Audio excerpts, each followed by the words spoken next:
ఉండు, వీడున్నాడో లేదో ఫోన్ చేద్దాం.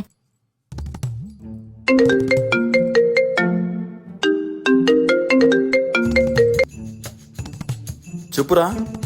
హలో, ఏందన్న ఈ మధ్య బిజీ అయిపోయావు? బిజీ ఏంలే, ఊరినే కూర్చున్నా బయటకు వచ్చి. చాలా చేస్తున్నావు. చేయి చేయి చేయి, నీకు తొందరలో చెప్తా నేను. ఏం చెప్తావు? నీ మొగం చెప్తావు. సర్లేనా, టీ తాగుదాం రా. रुको जरा सबर करो. వస్తున్నా. కొడక్క ఇప్పుడు రారా రారా. ఉండు, వీని పని చెప్తా నేను. హలో అక్క. అక్క కాదురా. సర్లే వదినా, చెప్పేది విను. ఇప్పుడు వాడు ఎక్కడ ఉన్నారా? హలో, ఎస్ నేనే. మన అమౌంట్ మీకు రీచ్ అయిందా? అమౌంట్ వచ్చిందా? ఈ మధ్య నీకు చాలా మదం ఎక్కిందిరా గోవర్ధన.